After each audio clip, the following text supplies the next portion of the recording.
Hola a todos y a todas, sean muy bienvenidos y muy bienvenidas a la asignatura Práticas de Ensino de Línguas y Literatura 3, Ensino de Español. Soy el profesor Álvaro Gómez y junto con la profesora Rosara Nascimento vamos a impartir más una videoclase dedicada a la formación del profesorado y a la práctica de enseñanza de español como lengua extranjera. En este módulo 2 vamos a aprender un poco más sobre cómo desarrollar materiales didácticos y cómo pensar desde una perspectiva amplia de la formación docente las estructuras que forman parte de los materiales didácticos, de los recursos que están disponibles en la red. En esta unidad vamos a pensar a la vez también un poco más sobre la elaboración de planteamiento pedagógico. ¿Y cuáles son los contenidos de esta videoclase? O sea, ¿qué vamos a aprender? De primer momento vamos a hacer una introducción sobre el tema, luego a continuación vamos a dedicar a definir un poco sobre lo que es un material didáctico. A continuación, la elaboración de los materiales didácticos para español como lengua extranjera. Por fin, vamos a dedicarnos un poco al respecto de los géneros digitales y los materiales didácticos, cómo conducir una clase o cómo pensar una clase de español como lengua extranjera con los recursos digitales. Y por fin, vamos a hacer un repaso de los contenidos que hemos aprendido y a la vez a la conclusión que vamos a tener. Bueno, es muy común a los profesores recién graduados que se encuentren con dificultades al respecto de las clases. Bueno, voy a impartir una clase de lengua española. ¿Desde dónde empiezo? ¿Cómo lo hago? Y uno de los retos más importantes seguramente es definir qué utilizo en mis clases. ¿Debo utilizar un material de apoyo? ¿Debo utilizar un libro? ¿Debo preparar un material autoral que puedo pensar desde mi formación docente en las estructuras de la lengua, lo que aprendí durante la carrera de letras, por ejemplo? Entonces son preguntas que nos llevan a pensar en nuestra formación y en el futuro. Bueno, entonces con las preguntas iniciales es posible uno plantearse la siguiente cuestión: producir o utilizar lo que está disponible, adaptar o empezar desde el cero. Entonces, es importante pensar que para la enseñanza de lengua extranjera tenemos muchas posibilidades, desde empezar del cero, que significa decir que el profesor va a crear, construir su propio material, o a la vez puedo adaptar este material pensando en las características del alumnado y además de eso, debo pensar cuáles son los criterios para elegir buenos materiales. Y si voy a empezar desde el cero, ¿será que el trabajo que voy a dedicar a producir un material genuino es compensable desde el punto de vista del tiempo, del costo? Es una pregunta que nos lleva a pensar en la formación del profesorado precisamente. Bueno, ante todo vamos a definir lo que es un material didáctico. Bueno, según Libanio, es cualquier recurso o instrumento utilizado en el proceso de enseñanza y aprendizaje con el objetivo de facilitar la comprensión, asimilación y ampliación del conocimiento por parte de los estudiantes. O sea, generalmente pensamos material didáctico vinculado a la estructura del libro didáctico, porque es común. Nuestra vida en la escuela, nuestra formación en la educación básica, siguió siendo estructurada a lo largo del tiempo con el libro didáctico. Pero materiales didácticos no tan solo son libros, o sea, hay un montón de recursos como los recursos digitales. Un podcast, por ejemplo, es un material didáctico, una música, un texto de teatro, por ejemplo, una poesía. Entonces son recursos que forman parte de los materiales didácticos. Pero lo más importante es que Libánio nos pone de relieve una cuestión que es importantísima para pensar los materiales didácticos. Son recursos que utilizamos para asimilación del contenido, o sea, para facilitar la comprensión del estudiante. Y también al profesor facilita porque estructura en una secuencia didáctica los contenidos que va a impartir.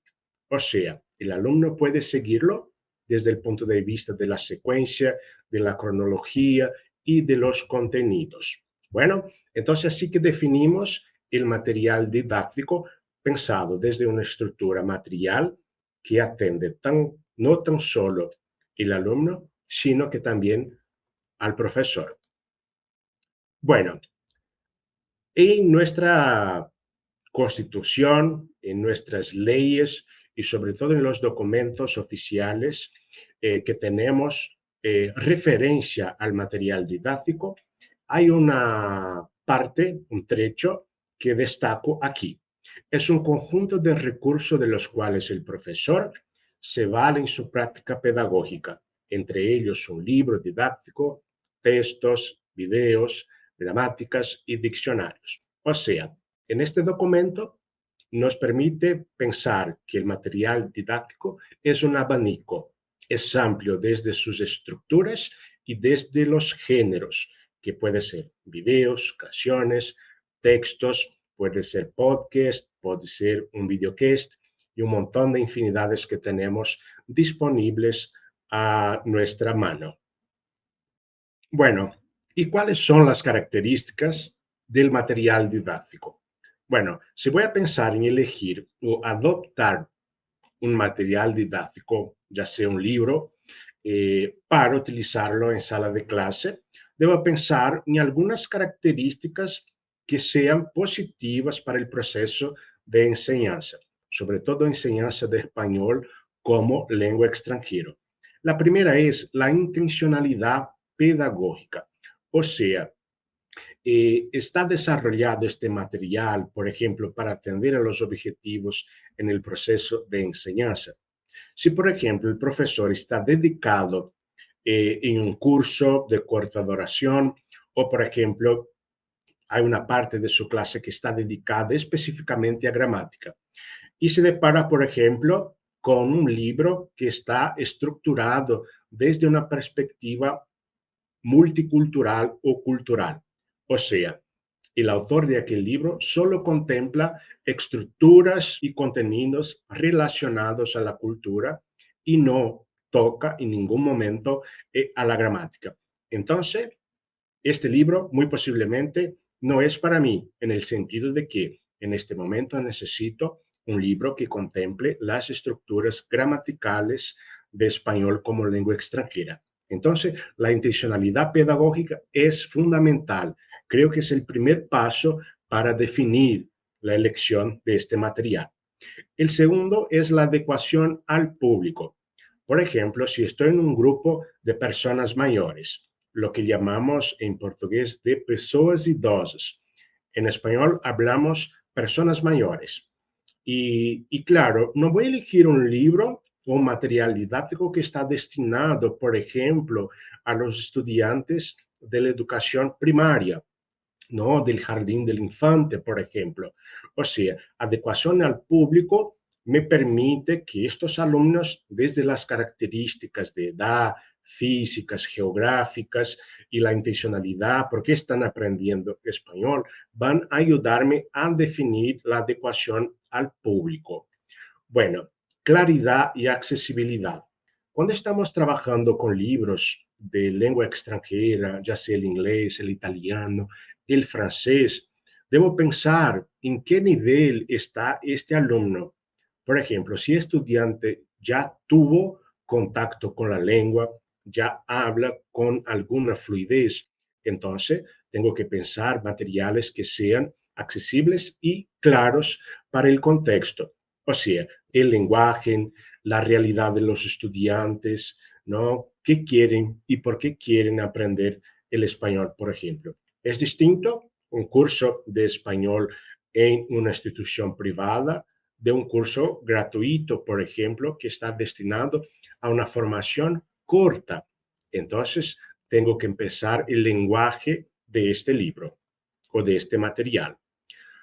La interactividad es otro punto a considerarse. ¿Y por qué es tan importante la interactividad?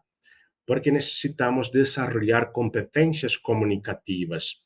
O sea, si el material es autoinstruccional, que está desarrollado para que la persona lo utilice de una manera solitaria en el sentido de estar haciendo solo, o sea, aprendiendo por sí solo.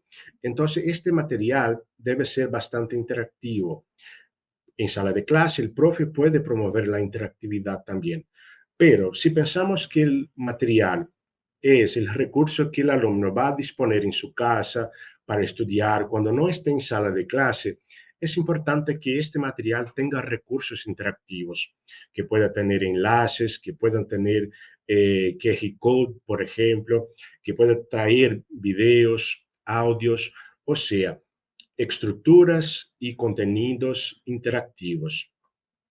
Y la diversidad de formatos es otro punto importantísimo, porque al principio de la década de 90, los materiales didácticos solía ser un libro con muchos textos, alguna u otra imagen. Entonces, con el pasar del tiempo, sobre todo con las tecnologías digitales de información y de comunicación, y el avance de muchas herramientas en multimedios, vamos a ver materiales cada vez más con recursos digitales. O sea, la diversidad de formatos permite que el alumno navegue por estructuras distintas. Entonces, explotar audiovisual, el digital, que pueda ser manipulable también, pero que también tenga recursos virtuales.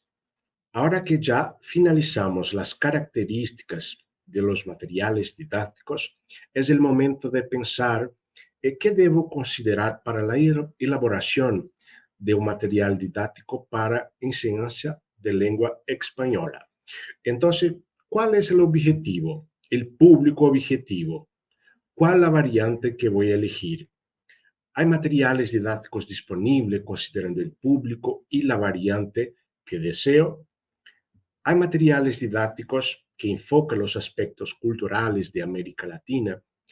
Entonces, tenemos ahí una multitud de preguntas que son importantes para que podamos considerar no tan solo en el momento de elaborar el material, sino que también de elegir el material.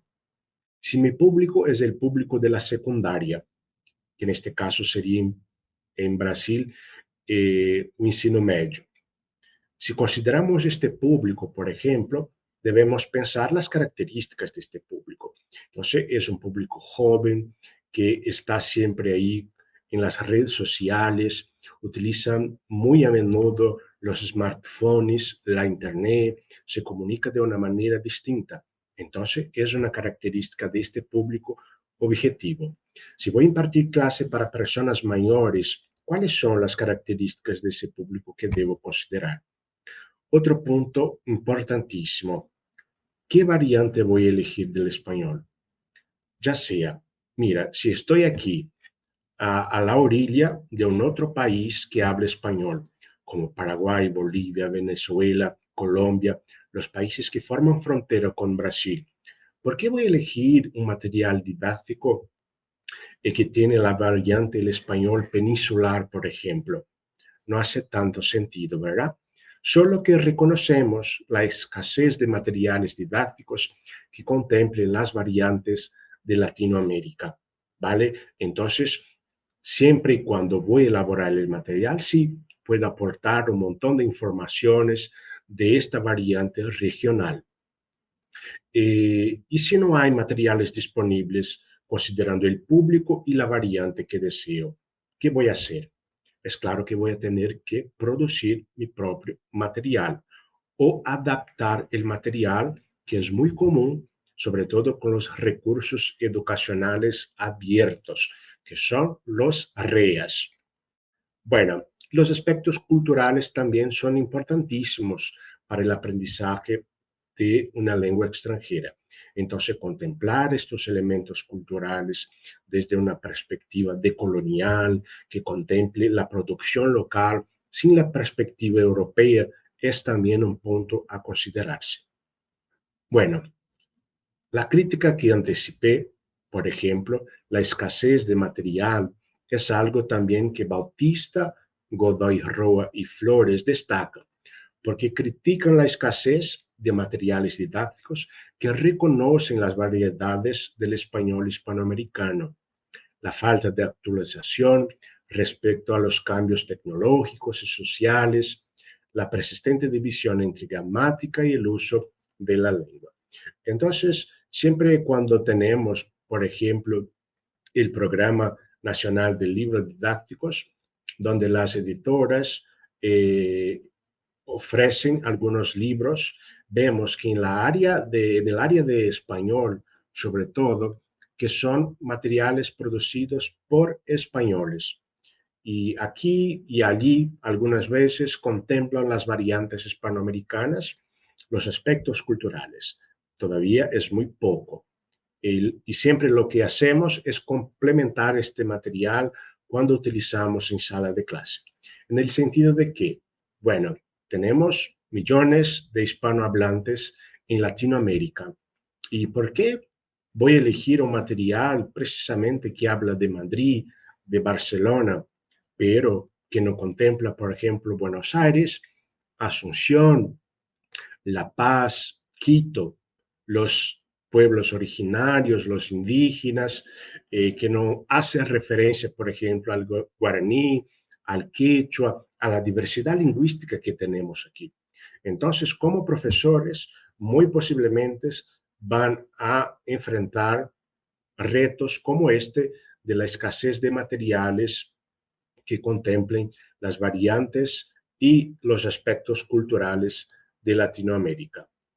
Ahora, presentando algunos caminos posibles, sobre todo con la lingüística cognitiva, que está ahí vinculada a la enseñanza de español como lengua extranjera.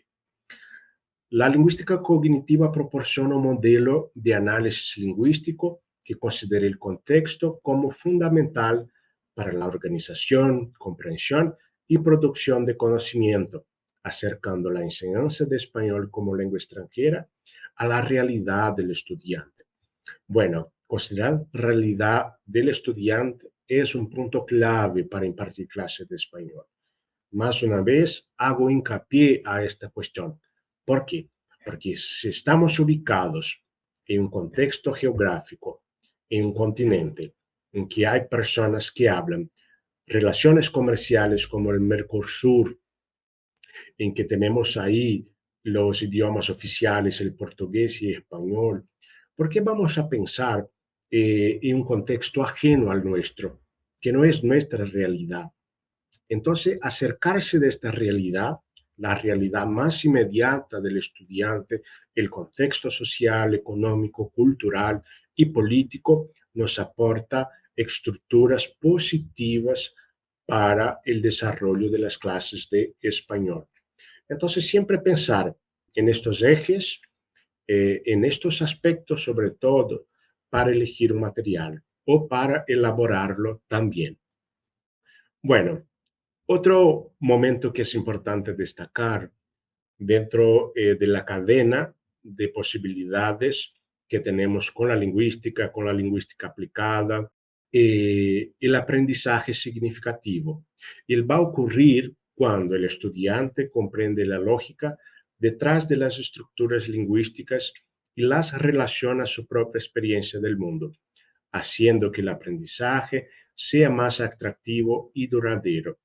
Y es claro, por ejemplo, si estoy tratando en un material didáctico, un libro, por ejemplo, sobre el metro, el sistema de transporte de Madrid, y mi alumno está ahí, por ejemplo, en Bella Vista, que forma frontera con el Paraguay, en que se utiliza bicicleta, que se utiliza moto para el transporte.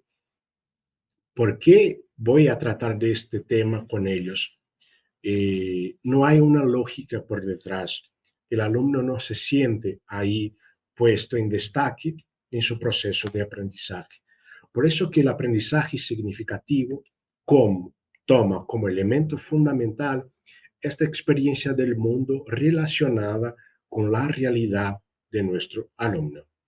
Aquí destaco tres ejes fundamentales pensando por una perspectiva de la elaboración del material didáctico. El primero de todos es el descubrimiento. Presentar elementos motivadores que despierten la curiosidad del estudiante por el tema de la unidad, utilizando recursos auténticos como videos, canciones y textos.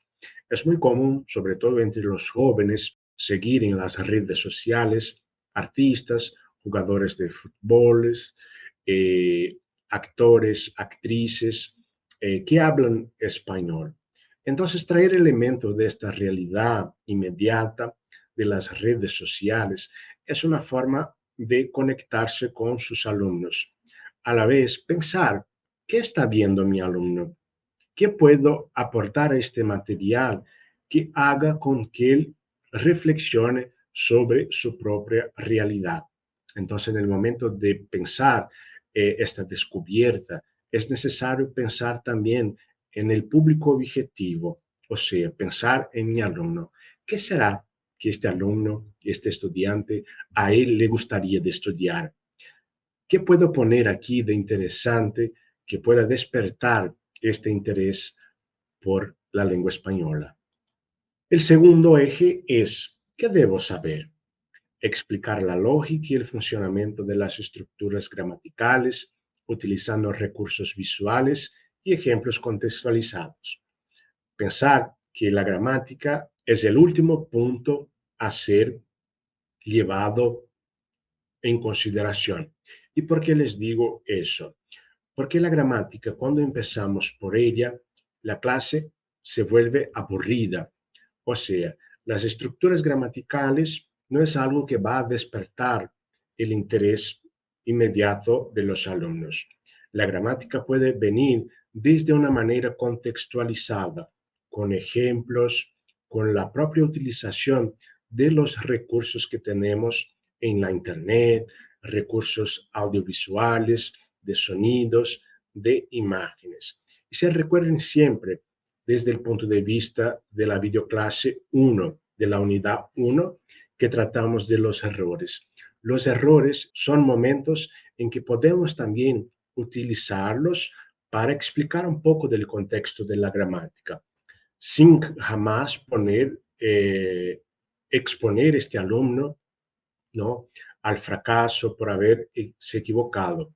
Entonces es importante tener estas cuestiones en consideración para pensar qué debo hacer en estos momentos.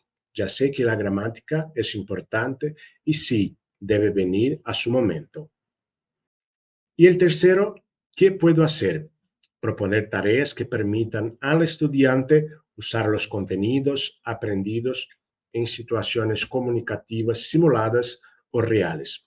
Más una vez, hacer hincapié a la realidad. O sea, proponer actividades, juegos o estructuras en la sala de clase en que el alumno pueda simular parte de esta realidad. O sea, en la parte oral, actividades en que pueda desarrollar esta competencia, puede ser mediante diálogos, puede ser por medio de situaciones simuladas, como en una tienda, ir a una panadería, comprar un pan, saludar a una persona, traer esta realidad en el cotidiano de una manera divertida y que tenga claro significado para este alumno. Ahora, para reflexionar los géneros digitales y los materiales didácticos, es necesario que tomemos cada vez más conciencia de que las tecnologías de la información y la comunicación están muy presentes en la vida cotidiana escolar, queramos o no, y que es urgente la necesidad de integrarlas en nuestras prácticas pedagógicas, según Lima y Almeida. Entonces, es importantísimo. Vean, estamos aquí, por ejemplo, en un estudio grabando una videoclase. en que nuestros alumnos en todas las partes del país van a acceder. Lo digital está presente, está marcado con la inteligencia artificial y sobre todo después de la pandemia, este proceso se aceleró demasiado. O sea, no hay cómo más estar en sala de clase tan solo con recursos analógicos, físicos. Es importante también contemplar estas estructuras, queramos o no, forma parte de nuestra realidad lo digital. Bueno, la escuela debe hacerlo de una manera crítica, constructiva y reflexiva. Además, esa integración de las TDICs debe estar lo más cercana posible a situaciones comunicativas, auténticas, para que tenga sentido para los estudiantes. Entonces, para utilizar las tecnologías, es importante saber manejarlas, no solo desde el punto de vista técnico, sino que también pedagógico. ¿Cómo utilizarlas en sala de clase? ¿No? Así como el libro didáctico, si el profesor no sabe utilizarlo de una manera que resulte positivamente en el proceso de enseñanza y aprendizaje, tendrá problema en el sentido de que no hubo un cierto aprovechamiento de este alumno relacionado con su estructura de aprendizaje. Así también con la tecnología es importante tenerlo en cuenta, de qué modo voy a utilizarlo y de qué manera va a impactar en el aprendizaje del alumno. Debo utilizarlo como sugiere los autores de una manera auténtica, ¿vale? Los materiales didácticos digitales presentan características específicas que los diferencian de los materiales tradicionales. Sus propiedades están relacionadas con el formato digital, las posibilidades interactivas y el acceso facilitado. Entonces, las características son la interactividad, la flexibilidad, la multimodalidad, la portabilidad, la personalización, la accesibilidad y la actualización. Son características que forman parte de los géneros digitales y es importantísimo saber cómo cada una de estas características va a impactar en el momento de elegir una tecnología, una herramienta digital para la enseñanza de español como lengua extranjera. Y aquí les dejo algunos ejemplos de materiales didácticos digitales. Entonces tenemos aquí un QR code y podemos acceder a una guía de educación mediática y también a este sitio web que tiene un montón de recursos y herramientas para pensar una sala de clase utilizando lo digital. Aquí también tenemos un ejemplo de material didáctico, es un libro, un ebook de lengua española para pensar estas características que estudiamos en este momento. O sea, puede accederlo, ver el sumario, los recursos digitales como vídeos, audios, que puede auxiliar en esta comprensión de esta videoclase. Ahora, nuestro repaso, o sea, ¿qué hemos aprendido en esta videoclase? Definimos lo que es un material didáctico, tratamos también de elaboración del material didáctico para español como lengua extranjera y por fin abordamos los géneros digitales y materiales didácticos para la enseñanza de español como lengua extranjera. Por fin, les dejo una cita de Vetromili Castro, un investigador brasileño de la Universidad Federal de Pelotas, que piensa la enseñanza de lengua extranjera desde una otra perspectiva. Es claro que cuando elegimos un material didáctico o cuando tenemos una propuesta de clase, pensamos que el alumno va a aprender 100% de lo que estamos impartiendo en aquel momento. Pero por la experiencia resulta que no es así. Entonces, veamos lo que nos va a decir el profesor Vetromili Castro. Los estudiantes utilizan una variedad de recursos, como diccionarios, lectura de libros, música y películas. Y en un entorno de aprendizaje virtual, consultan los foros, comentan los portafolios, leen textos en líneas con frecuencia y secuencias aleatorias. No hay forma de predecir que, siguiendo los pasos X, Y, Z, el alumno aprenderá.